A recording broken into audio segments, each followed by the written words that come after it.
Hello friends, எல்லாரும் எப்படி இருக்கீங்க? வாங்க, இன்னைக்கு நம்ம பார்க்க போகிறது கோதுமை தோசையும் ஸ்வீட் பொட்டேட்டோ டிப்பை எப்படி செய்வாங்க பார்க்கலாம். வாங்க. ஸ்வீட் பொட்டேட்டோ டிப் வந்து நீங்கள் இதுக்கு இல்லை எல்லாத்துக்குமே யூஸ் பண்ணிக்கலாம். கட்லெட்டு, ஸ்டார்டர்ஸு, ஸ்நாக்ஸ் எல்லாத்துக்குமே அதை டிப்பாக யூஸ் பண்ணிக்கலாம். இதை சட்னின்னு சொல்லலாம். இதை கடைசி வரையும் பாருங்கள், ஸ்கிப் பண்ணாமல். நடுவில் டிப் எப்படி செய்கிறதுன்னு சொல்லியிருப்பேன். என்னென்ன தேவையான பொருட்கள்னு பார்த்துடலாம். வாங்க. பூண்டை நல்லா நறுக்கி வச்சுக்கோங்க. உப்பு எடுத்துக்கோங்க, சீரகம் எடுத்துக்கோங்க,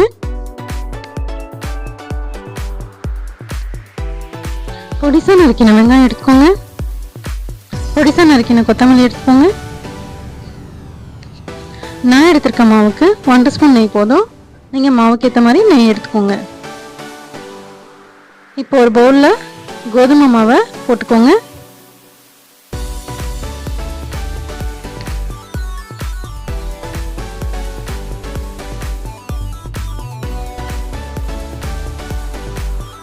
இதில் பொடிசா நறுக்கின இல்லை துருவின பூண்டு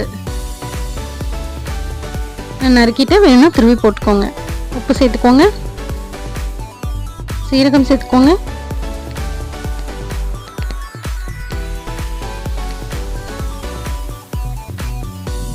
நெய் 1 ஸ்பூன் நெய் விட்டுக்கோங்க. இந்த மாவுக்கு 1 ஸ்பூன் நெய் போதும்.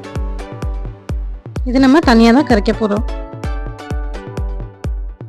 இதில் கொத்தமல்லி எடுத்து சேர்த்துக்கோங்க. பொடிசாக நறுக்கிக்கோங்க. கொத்தமல்லி அங்கங்கே க்ரீனிஷாக நல்லாயிருக்கும் பார்க்க. ரொம்ப பொடிசாகவே நறுக்கினா வெங்காயம் சேர்த்துக்கோங்க. இன்னும் பெருசாக வெங்காயத்தை நறுக்குனீங்கன்னா உங்களுக்கு பெருசாக மெலிசாக வராது. சில்லி ஃப்ளேக்ஸ் எடுத்துக்கோங்க. இதில் சேர்த்துக்கோங்க. சாரி, நான் முன்னாடி சொல்ல மறந்துட்டேன். சில்லி ஃப்ளேக்ஸ் சேர்த்துக்கோங்க. தண்ணி ஊற்றிக்கோங்க. நல்லா தண்ணியை கரைச்சிக்கோங்க. சில்லி ஃப்ளேக்ஸ் ஒன்றுமே இல்லை ஃப்ரெண்ட்ஸ். ட்ரையாக காஞ்ச மிளகாவை வறுத்துக்கோங்க. எண்ணெய் விடாமல் காஞ்ச மிளகா நல்லா வறுத்துட்டு அதை பல்ஸ் மோடில் வச்சு 2 பல்ஸ் வச்சு எடுத்திங்கன்னா சில்லி ஃப்ளேக்ஸ் ரெடி. நம்ம டிப் எப்படி செய்யலான்னு பார்த்துடலாம். வாங்க. ஸ்வீட் பொட்டேட்டோவை எடுத்து வேக வச்சு எடுத்துக்கோங்க. தோலெல்லாம் பீல் பண்ணி எடுத்துட்டு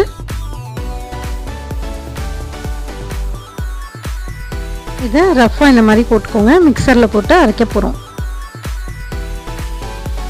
சில்லி ஃப்ளேக்ஸ் போட்டுக்கோங்க. சில்லி ஃப்ளேக்ஸ் இல்லைன்னா நீங்கள் காஞ்ச மிளகா போட்டுக்கலாம். நம்ம ஆல்ரெடி வந்து சில்லி ஃப்ளேக்ஸ் இந்த ரெசிபிக்காக ரெடி பண்ணி வச்சுருப்போம். அதனால் சில்லி ஃப்ளேக்ஸை சேர்த்துக்கோங்க. கொத்தமல்லி சேர்த்துக்கோங்க. உப்பு சேர்த்துக்கோங்க. இந்த டிஷ்க்கு தேவையான உப்பு உங்கள் வீட்டில் எவ்வளோ சாப்பிட்றீங்களோ அவ்வளோ போட்டுக்கோங்க. டிப்பை அரைச்சி எடுத்துக்கோங்க. இப்போ நம்ம தண்ணியும் கரைச்சி வச்சுருக்க தோசையை நம்ம ரவா தோசை ஊற்றுவோம் இல்லைங்களா, அந்த மாதிரி ஊற்றிக்கோங்க. எண்ணெய் ஊற்றிட்டு நல்லா கிறிஸ்பியாக வர வரையும் வெயிட் பண்ணுங்கள். தண்ணி நல்லா விட்டு ரவா தோசைக்கு கரைக்கிற மாதிரியே கரைச்சிட்டு ஊற்றுனீங்கன்னா கிறிஸ்பியாக வரும். ஒரு கிண்ணத்தில் மொண்டு சுற்றி ஊற்றுங்க. அப்போ தான் கிறிஸ்பியாக வரும். எண்ணெயை விட்டு சிம்மில் வச்சுடுங்க. சிம்மில் வச்சுட்டு இந்த மாதிரி கிறிஸ்பியாக வர அளவுக்கு சுடுங்க. மூடி போட்டு சுட்டிங்கனாலும் நல்லாயிருக்கும். உங்களுக்கு சீக்கிரமாக காட்டணுன்றதுக்காக நான் ஃபுல்லாக வச்சுட்டு திருப்பி போட்டிருக்கேன்.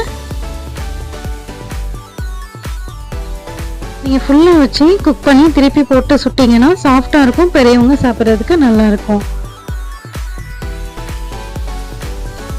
பட் நல்லா வேகணும். கொஞ்சம் நிறைய எண்ணெய் விடணும்.